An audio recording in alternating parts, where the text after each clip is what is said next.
Hey, Ding Dongs, I'm Jamie. I'm Richard. And this is Explain It to Jamie, the political comedy podcast in which I, Jamie, a politically innocent but curious fella from Toronto, Canada, has the complicated political happenings of the world explained to me by my handsome and politically savvy friend, Richard Lamb. Richard, how you doing? I'm doing good, man. I'm up here in beautiful Sudbury, Ontario. It's plus 25 degrees. The palm trees are swaying. The coconuts are fragrant. You know, everyone's walking around in their bathing suits. It's like it's a great, sexy tropical time up here. That's so crazy. No, I'm lying. It's an ice blasted rocky crater. No, it's a beautiful town, and I actually am very, very fond of Sudbury. It's crisp and wintry and very cold, and I just got here today. Yeah. And the reason for those listeners that I cannot vouch for Richard's current climate and environment is we are in different rooms. What? We are recording remotely this week. As I'm sure you noticed, we missed an episode last week. Times be busy for old Ricky Slams and Jamie Knife Fight. Yeah, Jamie, why don't you regale us a little bit with the story of your weekend / the reason we had to postpone our recording this week? Oh boy, I was down in San Jose hawking Hershey's to the good folks at the NHL All-Star game. Yeah, Jamie was at the NHL All-Star game playing the character he plays in commercials who sells chocolate. That's right. Apparently using eyebrow-based mugs. That's my number one and my number two skill on my resume. I call them my acting machines. Yeah, absolutely. And you could see that those are some well-oiled machines in the clips that I saw from that All-Star game, man. Yeah. Now, if you're thinking at home, viewers, listeners, if you're like, wait a second, they're in different rooms, I don't even know what's real anymore, then you are right on the vein of the topic I want explained today. That's right. Richard, are you ready for this one? I'm ready. Okay. Bring it on. I want you to explain reality. What is real? I mean, actually, that would be a good I'm just kidding. We're not going to do all of reality. That would be maybe a cool episode in the future when we really have this thing dialed in. But I mean, I don't know why we need to do an episode on that when the Matrix trilogy already exists. Yeah, you're right. The seminal entry in the What is Reality canon. Yeah. We would just be going over well-tread ground, I think. No, I want like this is hard to sum up in a title, but sort of media outrage and people manipulating the media for their own good. So I'm speaking specifically about the recent stories about that fucking smug kid at the Lincoln Memorial in Washington and also the Gillette ad.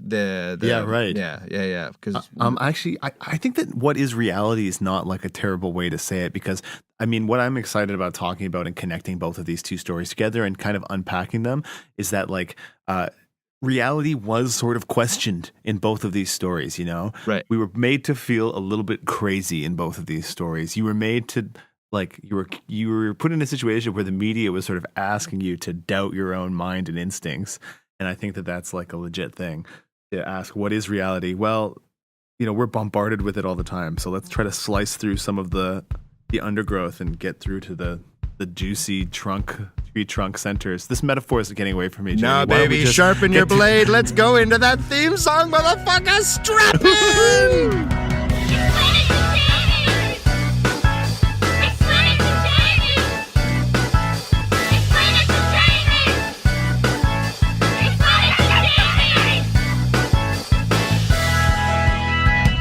All right, here we are in the deep, deep underbrush of the truth rainforest, seeking out what is real and what is not.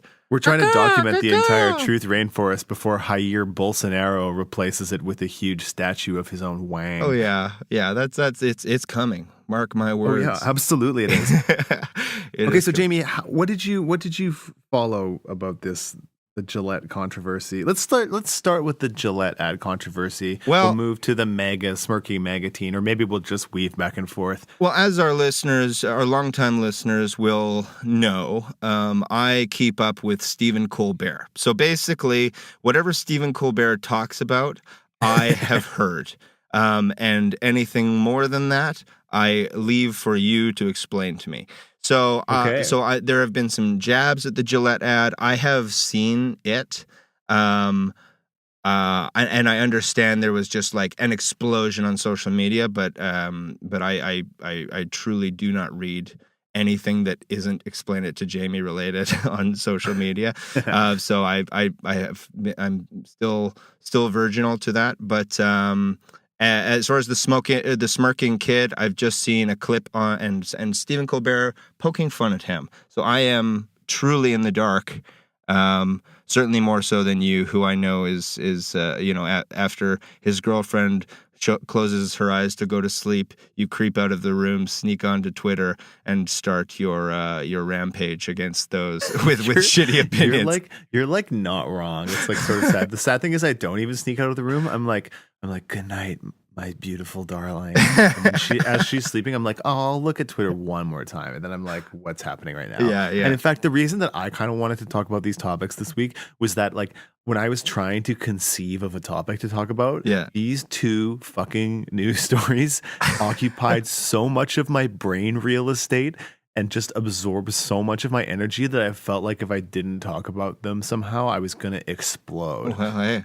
Just because they were just oppressive. Like I thought the timeline during the cycle of these two stories was absolutely oppressive with stories about the two of them. Right. I did. I like, even though I have heard not very much about it, I did wonder, because I saw, I guess both. I saw both clips, and I couldn't really comprehend why there was such an explosion of outrage about each of them. So for those who are not in the know, or for those who it's funny to think that these happened literally about 2 weeks ago, less than 2 weeks ago. The MAGA teen thing happened 11 days ago, which is like, it feels like actually not a very long time. And yet it feels like 100 years ago at the same time. It's very odd what the modern world does to our brains and the way we process time in the news cycle. But for those who are not in the know, these are two separate stories. Two viral videos became global news stories this in the last week and a half or 2 weeks. Mm-hmm. The first is Gillette released a new advertisement that's like called "Is this the best a man can get?" or something like that, because the best a man can get was their slogan for many years. Yeah, Gillette is a men's razor and grooming company. A men's branded razor and grooming company. Yeah. It's like, it's that thing of like, it's a razor for men. It's different from a razor for women, because if a woman tried to use it, she'd explode. Like, no, it's the same thing. The razor is not different, but they're branded for men. Yes. And Gillette has like a history at this point of doing like woke advertising. So they had an ad in 2017 called The Talk. You might remember this. It is quite a powerful ad, to be honest, because it's an ad that's a series of black mothers in America through the decades of the 20th century, like having the talk about race with their children. And it's like, and it was part of a kind of like larger, like a black social justice outreach program that Gillette was engaging in. And or Procter and Gamble, rather. Sorry, the Talk ad was branded fully under Procter and Gamble, which is like the parent company for Gillette. But this Gillette ad attacks toxic masculinity and basically says like, it's time for us all to start calling out toxic masculinity, which basically means that when you see dudes doing stuff that's bad, you're like, hey, bro, don't do that. Right. Don't fight, you guys. Don't catcall that woman. Which, to be honest, is fucking for real. Like, it's not a crazy thing to ask of people, I don't think. And frankly, a lot of the behavior that people were reacting against in the ad was like pretty douchey behavior by virtually any standard of behavior. Right. So this ad shows like, fathers and sons. It shows like some shitty toxic behavior, and then it shows like kind of guys doing like bystander intervention and basically models them saying like, yo, bro, that's not cool or whatever. Right. So now hold on one sec. So I saw the ad and I thought like, oh, like that's nice. That's like I agree more or less with what the message is happening. I did, as I'm sure other people did, feel a bit grossed out, like where you're like, but at the end of the day, they what they would like they're trying to make me feel this way so that I like them, so that I buy razors. It's like, it's the same thing as when Like, and I don't, yeah, I know we're going to get in shit for talking shit about Ellen DeGeneres, but whenever Ellen DeGeneres donates like a big sum of money, I had an argument with my mom once where my mom was like, well, she donated this much money to this thing. And I was like, yeah, and you know about it. Yeah, right. You know, like you know about it because she told you about it. And she told you about it to make you like her more. Yeah, and, totally. You know, and it doesn't, I understand. It doesn't mean, you know, maybe the money wouldn't go there if it wasn't for, you know, for her ego driving her to give that money. Maybe that's true, but at the same time, there's something a bit underhanded about it. And I get the same vibe off the Gillette thing. I mean, and I think it's okay to feel side eye about that. I do think that like maybe in a case of someone like Ellen DeGeneres, there's like a win-win aspect where like the people get the money, Ellen gets a bit of a boost, and maybe then she uses that boost to, you know, to strengthen her platform, which she does use to like, you know, publicize and give a voice to people who are artists or marginalized or whatever. She's generally not terrible at that. Yeah. She's very mainstream in her way too. Yeah, so maybe that's like a win-win. Yeah, and don't get it twisted. I'm certainly not like spitting in Ellen's direction and calling for her to stop. I'm just saying that I get, yeah, like you said, look at it a bit out of the side of my eye. And but so in this Gillette thing, who is the source of the outrage? Is it like people who are outraged at Gillette for capitalizing on like a big important social issue, or is it people? Phenomenal question, Jamie. Yeah. Phenomenal question. So to kind of continue the thread of the story, this ad dropped like 2 weeks ago, and shortly thereafter there were all of these. The first wave of news stories said like Gillette releases new ad targeting toxic masculinity. So the first, there's this kind of like this, and this has actually become a familiar news cycle too. I have been listening to the audiobook version of this book called Kill All Normies by Angela Nagle, right, which is kind of like a history of the online right, essentially. Hey man, like I've been the modern saying kill alt-right. the normies for years. Yeah, this book is your autobiography. Yeah. It's about you, Jamie. Yeah, it's the story of you. I am hardline on nothing except for killing the normies. Yeah. Anyway, but in this book, Angela Nagle kind of outlines the like way that these like kind of literally virtue signaling outrage cycles happen, and there's always like an initial kind of statement or thing that kind of virtue signals, which is what this is. Like, I mean, that term has become sort of loaded, but I think that it's actually like quite an accurate term in this case. Like, this is a men's branded razor company telling us that they're against toxic masculinity now. They're literally signaling a virtue, right? I mean, like, I think that's kind of an uncontroversial thing to say. Yeah. So like for the first thing that happens is they drop this thing. There's this very earnest kind of like message of social justice. One that I have to explicitly say is one that I wholeheartedly endorse. And I actually found the ad it's quite a beautiful piece of filmmaking. It is powerful to see these like male interventions represented on screen in a way that's like good. It's not too lame or anything. Like, I actually think it was pretty well made. Obviously it's for me, so you know that's cool too. Yeah. But then the next thing that happens is there's like a backlash to the earnestness, right? So then you start to see people saying things like, you know, who do they think they are to dictate this to us? Oh, Gillette is on the side of the social justice warriors. I'm going to flush my Gillette razors down the toilet. I'm never going to buy Gillette again. And you start to see that. And you also start to see reporting on the backlash. So the story switches from being, hey, Gillette released this ad, and discussions of kind of the philosophy of the ad and what it shows and descriptions of that. That's the first round of internet reporting. The second round says, oh, now there's a backlash to this ad. And then there's usually a backlash to the backlash, right? That's the third wave. So then people are going, how can people think that this is terrible? You know, what's wrong with these people? Who are these psychopaths, et cetera, right? And this is a predictable cycle that plays out every time something like this happens. Right. It's important. And then what was interesting about this Gillette one, and one of the things I really liked about it, and this was kind of why I wanted to bring it up today, is that there was an article that flew a little bit under the radar. This was almost like the fourth, the aftermath chapter, where somebody very accurately pointed out and collected a bunch of the stories about the backlash, and found that actually the backlash was not nearly as strong as the media made it sound like. Like, you know, there'd be stories saying like, here are a bunch of tweets against the Gillette ad, but they would be tweets from people with like 5 followers who had obviously been set up 2 days before, right? Right. So all of a sudden you have major news outlets giving a big platform to these like tiny little voices in order to create a backlash, to report on it, Right. right? And the reason that I thought this was really fascinating.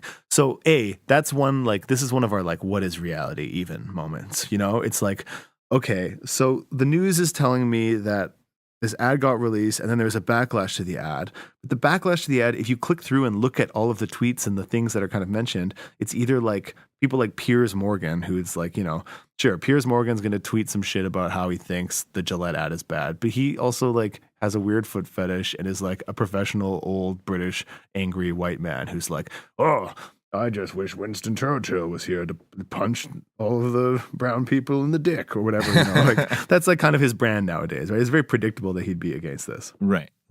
So, but the media is telling you that there's this backlash, but the evidence they're presenting is actually not very conclusive of everything. It's like if the best example of there being a backlash is some dude that was a account created yesterday on Twitter tweeting something, it's like, is this news? But this was how the global news cycle worked. And I will go one further, and let's loop back to like what you said about Ellen DeGeneres. Yeah. Like you said, sure, Ellen gave the person that money, and about it, right? Yes. And you were like, yeah, the ad's cool, but it's trying to sell us razors. I posit the ad is useless unless there's a backlash, right? It's like, let's imagine you're me and you, like dudes who are probably the demographic target of this ad, right? And what Gillette wants is when we're at the Shoppers and we're fucking tired and, you're just like, shit, I got to buy razors. You're on the way home or whatever.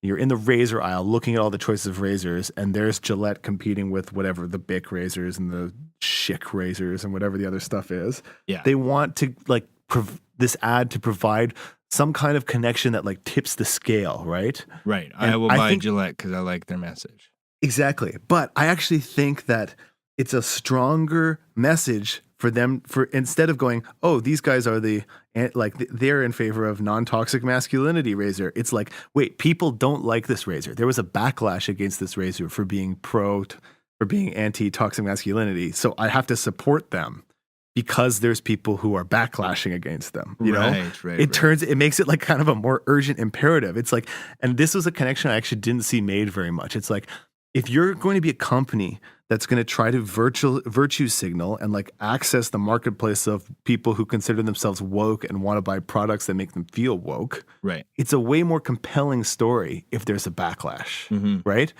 Because then when I'm buying my razor, I'm fighting against the backlash. I'm not just endorsing the toxic. I'm not just the guy using the masculinity razor, the good masculinity razor. It's also interesting because like, I've been noticing more and more as I've been getting older, going into my 30s. I feel like I'm being advertised to more aggressively as like the future of moneymakers. You know what I mean? Like the baby boomers are on their way to retirement, and the millennials are on their way into the workforce. The people who might spend money on razors for the next 30 years. Yep. You know what I mean? And so it makes sense that Gillette would go, okay, well, this is going to polarize the baby boomers generally away from us.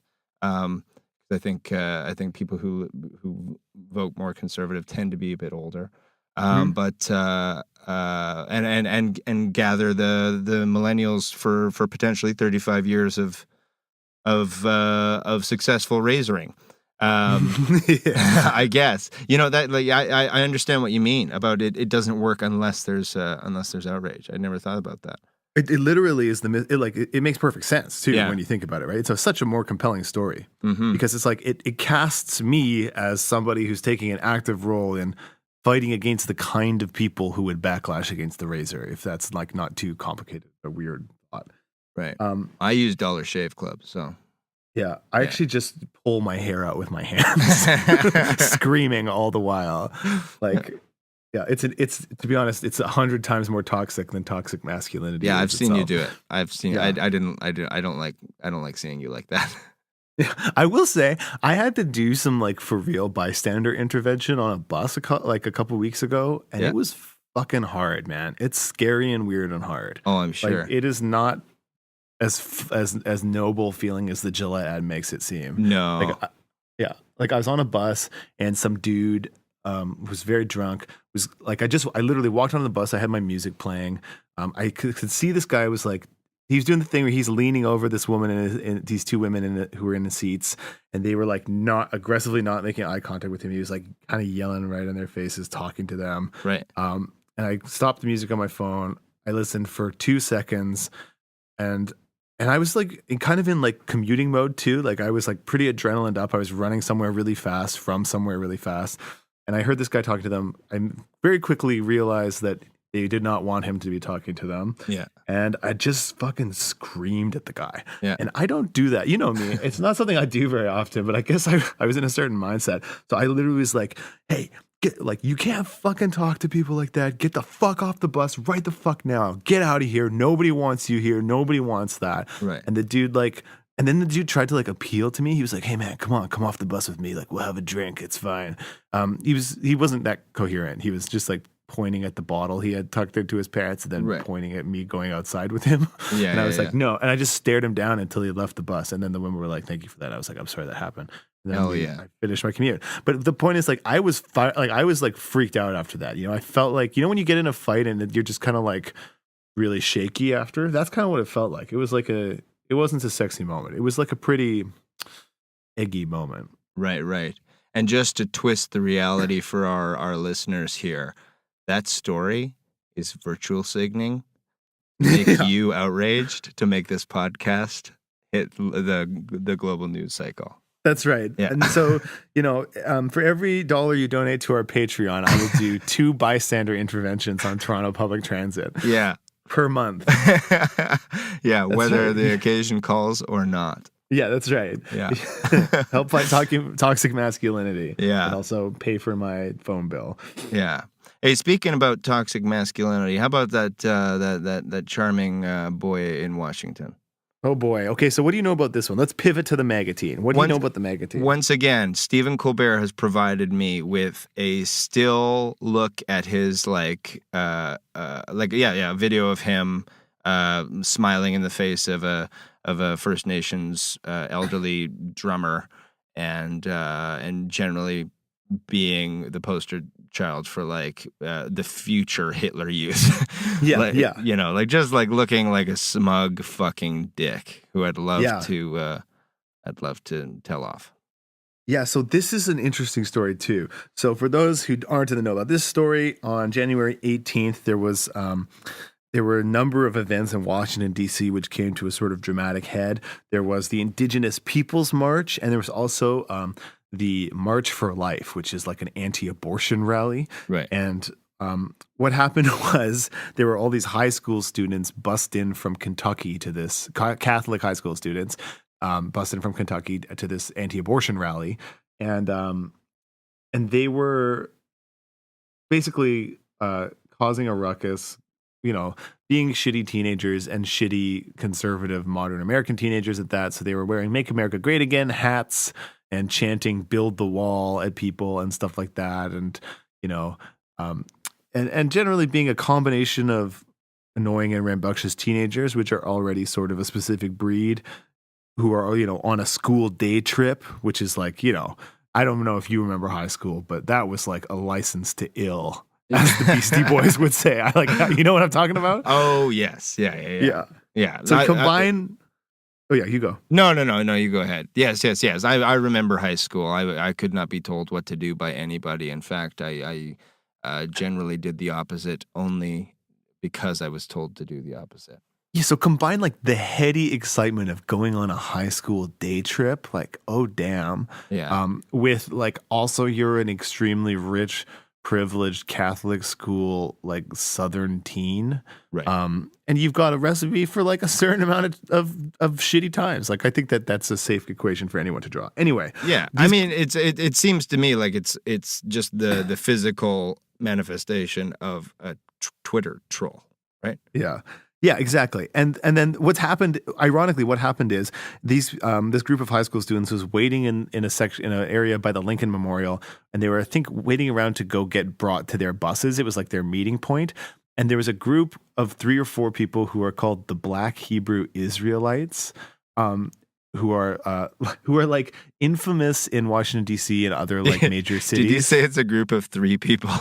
Yeah, that's what. Well, this is what the thing is. Like, they're these dudes who are like, they're like a crappy version of like the people you see in Nathan Phillips Square or Dundas Square here in Toronto, where it's like they're like aggressive street religious people. Yeah, I get them on You know the what I corner mean? of Bloor and Duff all Yeah. the So, time. yeah. I've seen them there too. Yeah. But these guys are very specific in that they're like maximum trolling. So they're the kind of people, they hang out in the Washington D.C. subway and just yell at anyone who walks past. And their thing is that essentially like black Africans are the real Jews.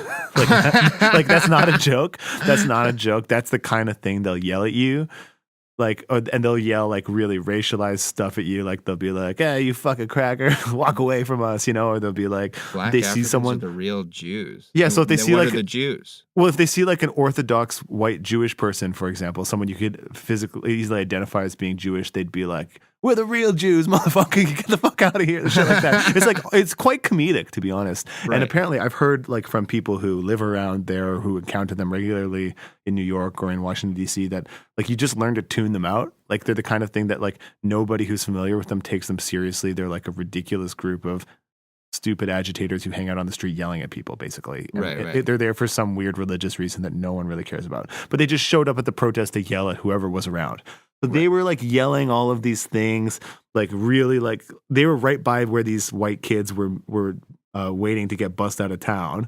So they're like just giving it to them, apparently. Sure. Just like screaming at them for yelling anything that you can imagine at them. And they're like very misogynist and very homophobic as well, these Black Hebrew Israelite people. Yeah. And so apparently like some of the students were like yelling stuff back, or they were doing like chants from their sports games to drown them out. Right. And if you should see, if you can, like some of the videos of these chants, they're like really creepily coordinated and intense. Like they're really a notch above what my high school did. That's for sure. Right. Anyway, this indigenous elder whose name was Nathan Phillips, not related to the Nathan Phillips that Nathan Phillips Square in Toronto is named after, I don't believe. Right. Although we should take credit for that, I guess.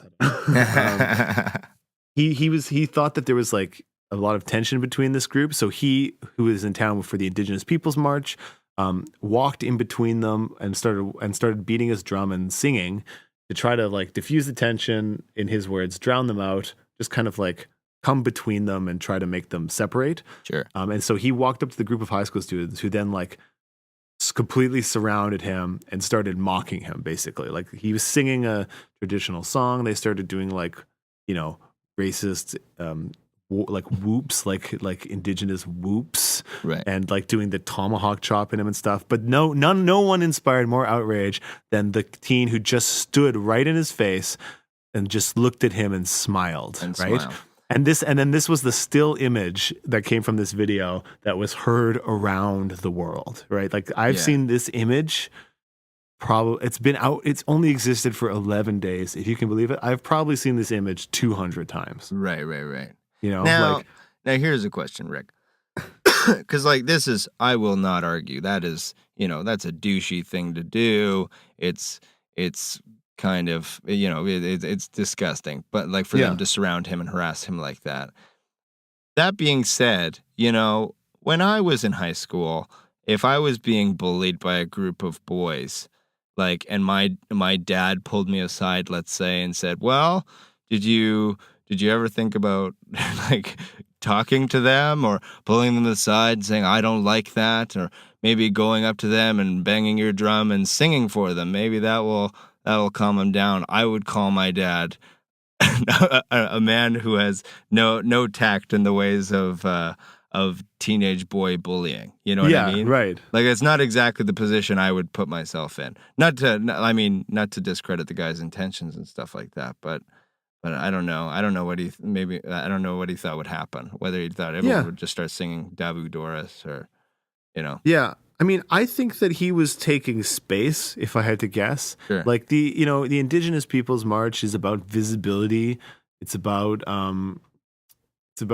putting Indigenous people on the radar, right? Like, and there's another viral video of him from this time. He was interviewed immediately after this happened by the person who shot the original video as well, like the one that became viral and outraged upon. Sure. And he speaks, fairly eloquently about how he hears all these kids chanting, build the wall. And that's like something that makes him really sad. And he really wished these young people would channel their energy into building something positive, especially because he's like, this is Indigenous land. Like there's not supposed to be walls here. That's not a thing that we have. So I guess like, if you're that guy, you're like, he's a Vietnam War veteran. Yeah. He was the director of a national Indigenous youth outreach program too. So he's presumably no stranger to talking to groups of possibly disinterested young people. Sure. Anyway, he made a move. He felt like he needed to make a stand, create a moment in these people's lives. And then, they responded the way that they responded. No shade. I said, I like the intent. I say follow that impulse to try and diffuse tension in any way that you feel like you can. I just, if you and I were walking through Washington and we saw that happening and you're like, hold my guitar case. I'm gonna go sing these guys a song. I'd be like, Richard, put your guitar away. We are continuing as you fucking should. As you should. But at the same time, let's use the same lens that we just used for the Gillette ad on this one. So there's the initial earnest piece of documentation. There's the first video. It shows these teens ragging on this Indigenous elder. He's alone. They're in a mob. They have "Make America Great Again" hats, and this kid has this like brutal face. Like this kid's smirk it's truly like, and I give it credit for this. Like it is a mind melting smirk. It is a punchable smirk. Mm-hmm. Like it is visceral how shitty this face is. You know what I mean? Right. Anyway, so the first round of reactions is outrage and indignation and defense of the elder and condemnation of the teens, right? Yes. Then there's the backlash to that, right? And the backlash to that says these are just kids, they're just boys being boys, like they're not hurting him. And then there started to be this really interesting thing of like spinning it, where people were like, oh, this one video shows that he approached them. So, and like as more details came out, I think the media who originally reported on it realized they may have gotten something wrong and began like frantically essentially like defending the students and exonerating the students, which culminated especially in the kid who's like the smirking kid. His name is Nick Sandman, which, sounds like the name of somebody. Like it sounds like he will be like dumped in a vat of toxic waste and become a Spider-Man villain, like Nick Sandman. Yeah, totally. Yeah, like he will be like fucking Tom Holland is going to be like punching him off the Statue of Liberty in the next Spider-Man movie or some shit.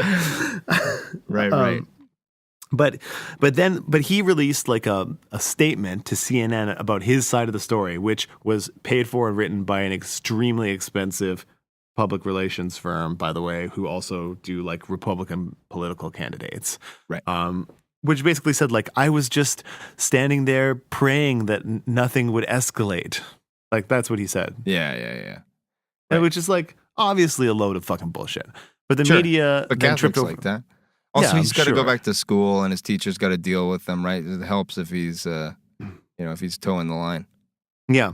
But then there was a backlash to the media amplifying that story where people were like, no, look at what's happening. Here's 5 other videos from the day saying they were chanting build the wall. They're being aggressive. Don't doubt your eyes. Like, what is reality? This is the question. Like what happened in this story is people were fighting over what happened and what reality was. And what's funny is that they were fighting over it in a story where there was tons of video evidence of what happened.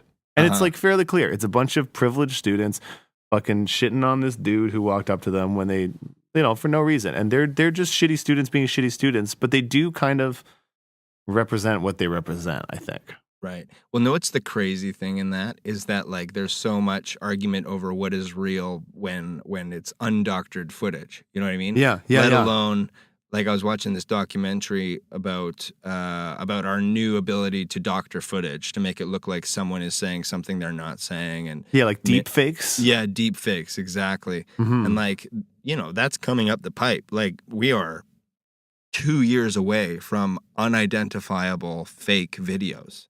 Yeah, absolutely. You know what I I mean, mean? they already look terrifyingly real. Yeah, yeah, totally. And so, that we have to get better at identifying. What's what is really real and what funny isn't. though is that like we're already there. What's funny is we don't need the deep fakes. Like the people who are inclined to believe this kid is innocent and did nothing wrong because it's like a point against them they already believe that. They found the one video they feel exonerates these kids, and so they're running with that one. The people who are inclined to believe that this kid sucks, they have a mountain of video evidence to go with. I'm inclined to believe the kid is a teenager who's probably not making good decisions and has no sense of the consequences of his own actions, who probably still sort of sucks. Yeah. Like that's kind of my take on it.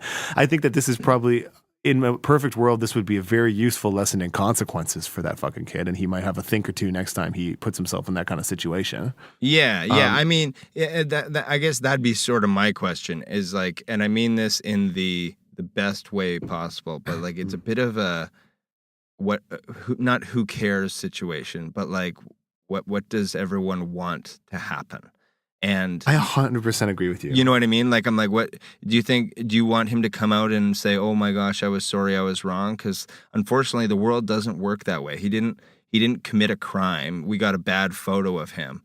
And yes, the photo, I think part of it is the photo, it tells a very potent story. You know what I mean? Yeah. It's a young, white, privileged young man wearing a MAGA hat, smiling in a super shitty way in the face of an elderly First Nations guy banging on a drum and singing. Like, it tells a good story. You know what I mean? It's like, it tells more than a good story. It's like a nuclear story. Yes. I've heard people calling it, and I'm inclined to agree from the number of times I've seen it, like could be the definitive image of the era of Trump's presidency so far, right? Yeah. But at the same time, I sort of hold it in the same, like, I kind of wonder, like, there's no denying, again, that's shitty behavior, but like I see shitty behavior, every time I take the subway. But it's such a good picture, and I can't stress this enough. Like it's a perfect picture. Yes. And ironically, many of the most famous pictures we have are not real. Yeah, right? like that the most Martin Luther iconic King pictures. dog picture. Yeah, so that's a picture of from is it Montgomery, Alabama? I think it's like of a cop like sicking an attack shepherd onto one of the foot soldiers. Right? That's right. During the race riots in Alabama. Yeah, or it's like a major. kid. Yeah, it's a kid. But it turns out that the kid wasn't actually a foot soldier. He was just like trying to get through the protest to the other side to walk through it, and it was in the wrong place. Yeah. And B, that the cop it looks like he's trying to restrain the dog from jumping on the kid instead of like sicking it on him. And Martin Luther King was encouraging people to push the boundary to get a good photo. Yeah, right. He wanted to. I mean, that was the tactic they were using. They needed to publicize the brutality in order to win public opinion. Again, no shade, but potent weapon. You know what I mean? It's true. Or just like the flag raising at Iwo Jima is fake, right? That's a restage, or they shot that specifically. Yeah. The Times Square World War II sailor kiss is like. He just grabbed some woman who didn't want to be kissed. Like, yes, that totally. is like, she did not want that kiss. Or it's in not more recent romantic. history, like that photo of Justin Trudeau and Donald Trump sitting together and like not looking at each other, and yes. it's like all they did was catch a moment where they weren't. It's not exactly. like they were like sitting there awkwardly, like, what do we want to talk about? One that affected me personally in sort of a funny way was during the Vancouver 2011 Stanley Cup riots. Oh yeah, there was this like people. Yeah, there was this like amazing photo taken, which you should Google if you haven't seen it, of like there was like riots and people were looting stores and stuff, and there's like cops in the foreground, and in the background, like riot cops. In the background, there's this couple who look like they're just making out in the middle of this empty street with like shit on fire behind them. Yeah. It's a great photo. It turned out that the woman had been hit by tear gas, and the dude was just like looking in her eyes, trying to make sure she was okay. Oh, like, really? Yeah. So they weren't even making out.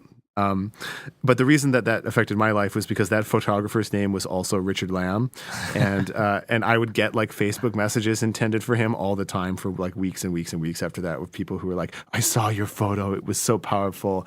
I too am a photographer. I was born on a stormy night in 1973." They tell me their whole fucking life story.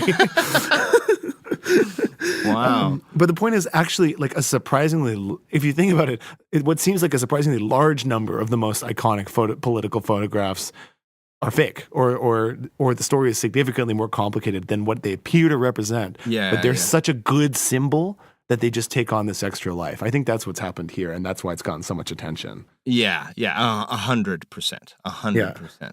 And I think the right is desperate to not have that symbol take on too much power, you know? Mm-hmm. Totally.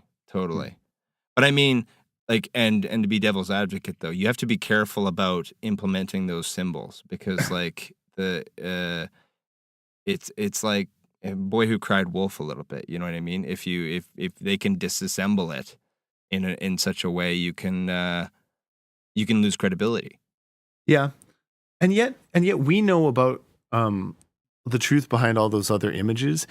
But there's the power of the images, I think, still works, you know? Yeah, you're right. It doesn't hit on that intellectual level for some reason. And I find that odd, you know? Like, I find it odd that I know the flag raising at Iwo Jima picture is fake, but I still find it powerful, you know? Right. Moon landing, fake. Yeah, the moon landing is 100% fake.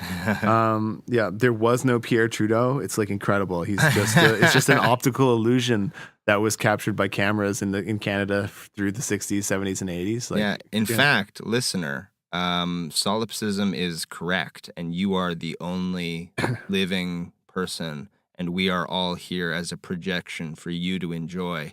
Existence started the moment you opened your eyes when you were born.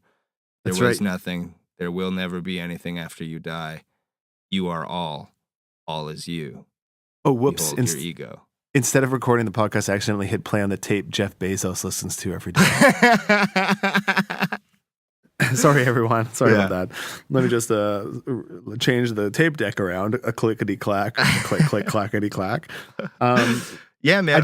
This is like this is the whole reason I don't like going on Facebook, is because I see I started to feel what Facebook thought I liked to read and started to send me, and you know I see all your friends just agreeing all the time and sharing the same stuff, and it seems like you're like, why how could there possibly be Trump voters in the world if we're all getting the same news? And the fact is, we're not all getting the same news. We're all getting different news based on where we're from and what our interests are and who our friends are.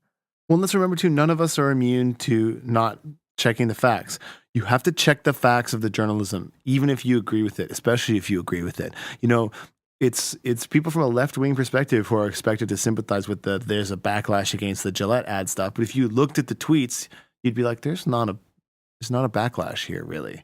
It's just some like if you look on the internet, you could find someone with an outrageous opinion about basically everything. You know, is hunting that down news? Like, I don't think so. Yeah, totally. Right.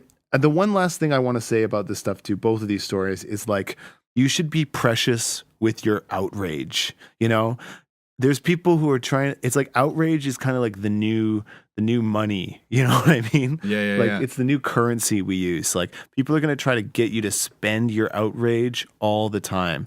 And in fact, usually you need to spend your outrage on stuff that's way, way more boring than the stuff where it just wants to unleash out of you. You know what I mean? Like the Gillette thing, the MAGA team, they both wanted your outrage, and they both wanted to harness your outrage into like clicks and product purchases and things like that. Don't let them do it. You know, save your outrage for stuff that really matters. Yeah. They want your time. Yeah. You know, like, for example, I know I talk about like Doug Ford like every week, but in the same week as all this happened, Doug Ford basically announced the start of privatizing healthcare in Ontario, like measures that are going to move us towards privatizing healthcare by taking money out of the public system. You know, it's like, it's bad. It's real bad. That's what the kind of stuff we should be fucking outraged about. The tuition changes, you know, things like this. They're going to have huge impact on us. Right. God. I know. Elon, work faster. Yeah. Save us, Papa Elon. Yeah. We're just like your little chicks in the nest. We're just cheaping and we want your sweet, sweet food puke. Cheap, cheap, cheap, Cheep, cheap. cheep. Oh, Hyperloop. Apparently, the Hyperloop, Toronto Montreal is a finalist for the Hyperloop. That's what I heard, man. That's what I heard. That's, Who knows? That's a good news. You can get from Toronto to Montreal in like 20 minutes or something like that. Yeah, it's going to be crazy. Amazing. You heard it here first, folks. It's Yeah. going to happen. The We're Hyperloop. breaking the news. If you're confused about what the Hyperloop is, you should go back and listen to our episode on Elon Musk. That's right. That's right. If this is your first time listening, guys, Richard and I, we work hard to make these podcasts every week, and we have a little something extra for our true fans. If you go check out our Patreon account, you can donate in different tiers of donation, and you get different kinds of bonuses and add-ons to our regularly scheduled content, including bonus episodes that come out every week, usually dropping on Thursday. So if you want to go check that out, if you like what you listened to today, we got tons of episodes and we got lots of bonus episodes now. They're starting to stack up. So it helps us out a lot, and also you get a little sweet gift for yourself every Thursday, which is nice. Also, you can write us anytime. Just Google Explain to Jamie. Check us out, explaintojamie.com. We have Facebook. We have an email address. Send us feedback about topics you'd like to see discussed, about anything that we got wrong, things you'd like to clarify. We love hearing from our listeners. We'll respond to you either in an episode or through a message. Yeah, I know that you're sitting at home thinking, nah, they won't read my message. They're up there sitting in their ivory tower eating grapes off of the butt cheeks of virgin snow or whatever. Yeah. Well, you're wrong. They're pomegranates. Yes, yeah. But also we respond like crazy. Like I said, the only social media contact I have is organizing Explain to Jamie stuff. So, and frankly, he's desperate for the companionship. So please, yeah, it's true. It's true. I don't get to see my pal Richard anymore. We have to talk over the phone, and I have to sit in a closet all alone. It's true. Yeah. Oh well, such is life. This is working pretty well. I'm excited to hear how it sounds, but yeah, me too. I feel good about the phone. Hey guys, have you heard of this thing called the phone? It's wild. Shout out to Brampton, Alexander Graham Bell holding it down. All right. Until next time, I'm Richard. I'm Jamie. This has been Explain It to Jamie.